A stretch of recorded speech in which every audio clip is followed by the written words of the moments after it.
Waiting for some more of our patches to dry here, and we're chipping away at this passenger fender. So you see how this is the structure of the fender. When they design these, they know what kind of strength is required to hold a fender or what they want. The skin doesn't do anything, but in order for the skin to attach, they usually make these dimples and water will run through.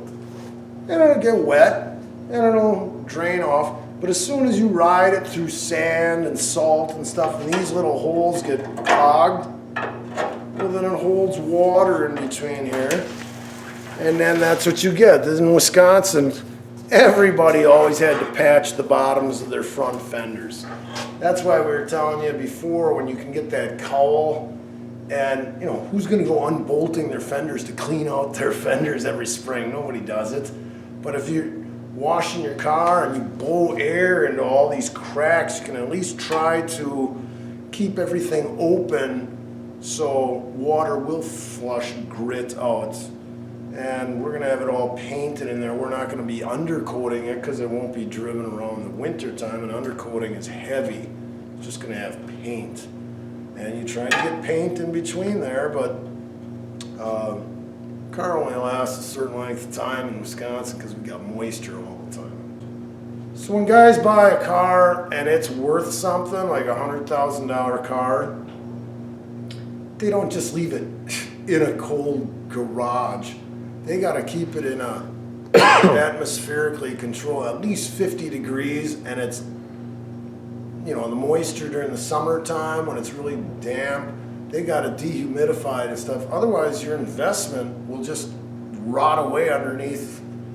You know, you're not going to allow that to happen. Now they've even come out with these bags. Some guys will have them for Harley Davidsons or whatever, a boat or anything, but it's a bag that you have a little blower and it blows this thing up like a balloon. Then mice can't get into it.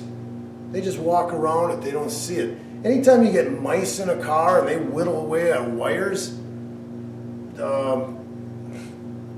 it just creates a lot of problems. People don't think of that, but when they trail around underneath your dash, wiring is very expensive. And you got to keep a garage in a situation where your investment will not get ruined. Air conditioning helps. It sucks out the moisture. Right. This garage here actually happens to be air conditioned. Here's a deal where back in 1974, mine had an antenna in the windshield. They didn't work very good, so then you'd buy an antenna amplifier. This guy probably wanted to put a whole new antenna on his, and he starts drilling into the fender, probably where he thought it looked cool, like in the center, but he didn't realize there was a structure underneath here that holds this fender. This is like a, when it's bolted up, it's going to be like a rail going from the cowl out to the radiator core support. Then he probably got into it with a hole saw, and you think you're just going to go through a thin little layer of sheet metal, but now you've intersected with this thing, and it just doesn't ever stop. You know, he keeps on drilling. If you don't make it through sheet metal in an 1/8 inch, you've hit something. Stop, because it isn't worth it. You probably thought, oh, I'm committed now. I wrecked the fender. I'm going to keep on going. Well, then you try going underneath, and usually an antenna just is a little dome, and then there's a splitter, and you got to wing nut it up. But how could he do it when he's in between these things? So he made a big mistake there. So we got the back side of this fender all cleaned up. There's a ton of tar in there, and now I need to do a little bit of a welding. There's like a rip in front. We think he might have taken a Sawzall to get the headlight bezel out or something of that nature. And it looks like a screw was probably forced out there. So I have to weld up that, weld up all our emblem holes. And there's a couple other holes that are like blown out that I'm gonna weld. The bottom of this fender isn't looking too bad. I think it's gonna need a patch underneath this brace, but we'll find out when we strip it from the other side.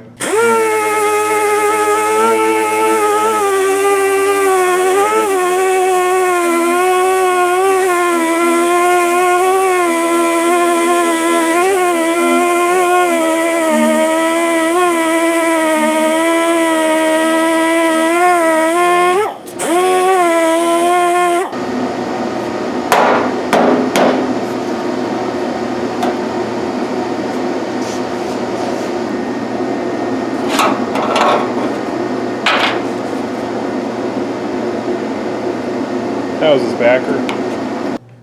Here's a situation where instead of a guy taking the fender off, maybe it was too much work, and these dents are behind the headlight and everything. Maybe he could have gotten at it through the headlight. It was a problem, so he just filled it up with Bondo, and I bet you it was over 1/4 of an inch, don't you think? And it held up. How many years is this? Like 20-some years? So that just goes to show you how strong Bondo really is. It never cracked or anything. But this is ridiculous. I mean, we want to get this metal back to being almost straight, and then it's just going to be a skim coat of Bondo. When you're looking at a car, you have to use the lighting, and we've got poor lighting here, but you can see there's a dent here. If you might be standing in the shadow, and this is major here, and this is major here.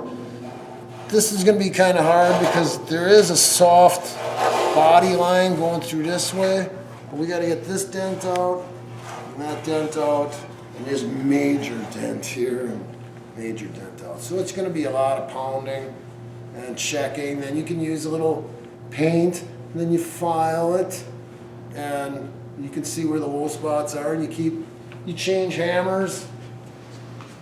You know, sometimes you just use this just to pick up the metal if you're really worried about getting that close, but you just don't want to overstretch and have it coming out the wrong way.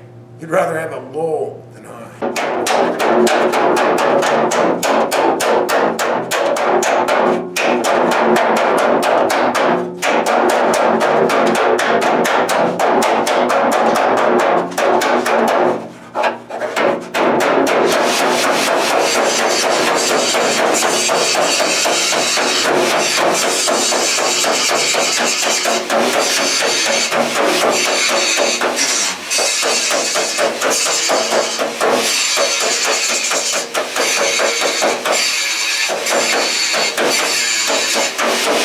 See, every time you end up making a dent, remember I told you how the ridge is going to be real high.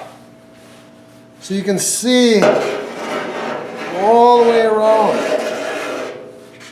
So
there's a curve going this way, a curve going this way.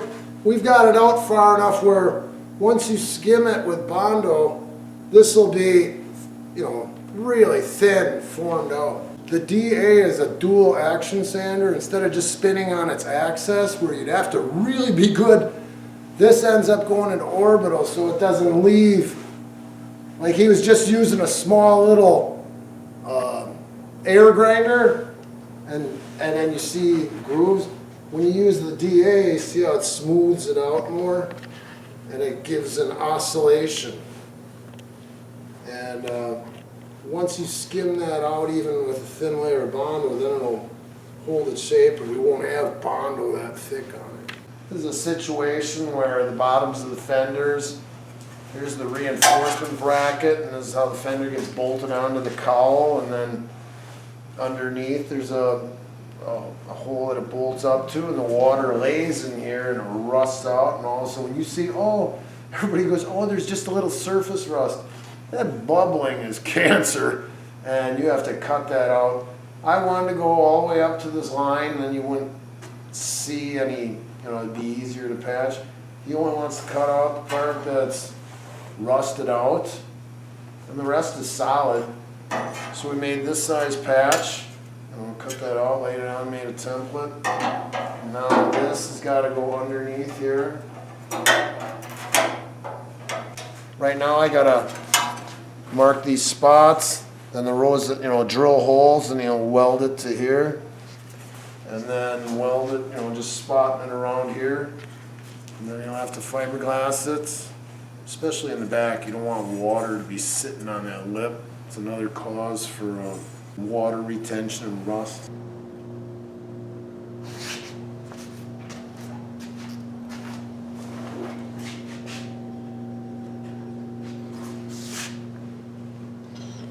We're thinking about trying to get a TIG welder in here so we can get some better looking welds.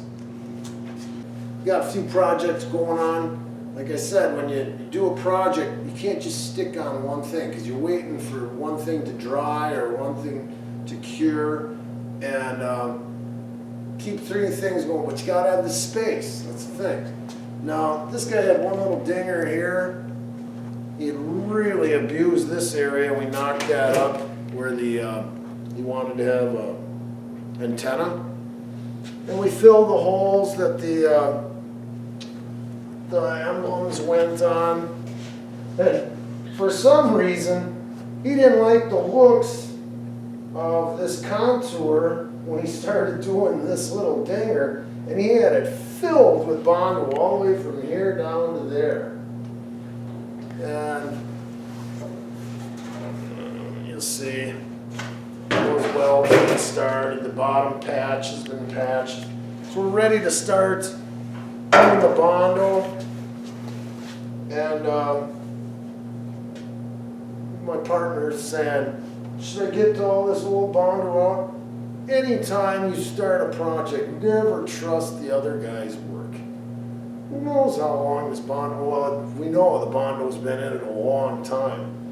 And how did he prepare the metal underneath that Bondo? What if it's starting to rust underneath there? You do all your work, and later on this thing's starting to lift. If you do it all yourself and grind it all the way back down to bare steel, the only person you can blame it on is yourself, that you didn't have something prepped right. Don't ever trust anybody else's bodywork. A lot of times you'll see these guys, they'll come in there, they'll say, I got it all ready. I want it, you just do a paint job. Body men don't want to do that. That's the worst case scenario for them, because 3 years down the road, oh, the Bondo is lifting, cracking, or the paint doesn't want to stick because it wasn't prepped properly.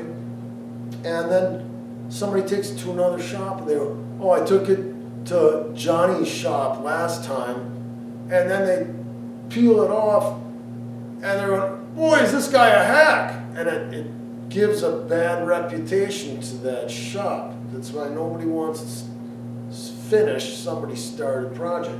A lot of guys will say, oh, it's all in primer, ready to go. And they don't want to paint on it. So then they start stripping everything off, and underneath is patches on top of rusty metal and really poorly done work.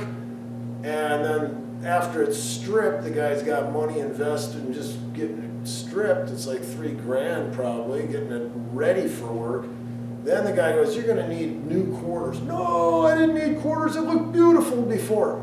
Well, they don't wanna work on somebody else's base. So you're better off not even, if you get all the paint off and stripped, then the guy can give you a decent quote. Anybody that quotes a car without seeing what he's got underneath all that primer is, he's just foolish. Because you gotta fix what's been rusted underneath. So now that we're getting into doing more and more of this body work, we got a situation where the garage had a lot of chemicals in it. I'm going to talk about the cabinet. And a lot of people Like my wife has stuff down in our laundry room, the furnace is right there, I got a gas burning dryer. It's not safe to have all these chemicals if there is a fire. The poor fireman comes in and he's trying to put out a fire, and all of a sudden all these paint cans are starting to rupture. Or we got oxyacetylene tanks right there, they get so hot that they're blowing up. The guy's gonna get hurt. We're doing as safe as a project as we can do here by keeping all this stuff in a fireproof cabinet. It's got some kind of insulation between the metal and everything. Here's a bung, I gotta get a new bung and block that off.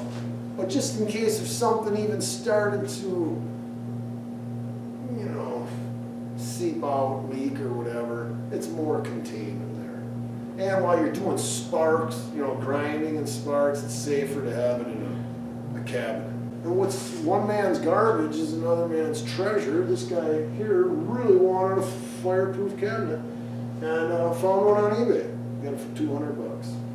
So on a situation like this, the guy put quarter panels on this thing. And this has a body line that just fades into nothingness on this side. And on the other side, he just, when he attached it, he started putting Bondo on, and he lost the body line. He just went and filled this whole area up with Bondo, so then you got a crease going and it just stops. We got Bondo dust all around here, which isn't cool when you're doing mechanical and body work in the same garage. But you can see how this is just blended in, and this, you know, there might be a bump, but it's supposed to have a crease. You know? So when we're sanding, we're probably going to be digging out a whole bunch of Bondo here and continue this crease here.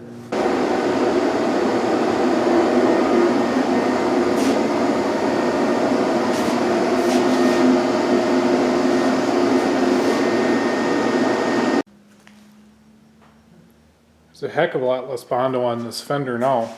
Just a skim coat across those dented areas.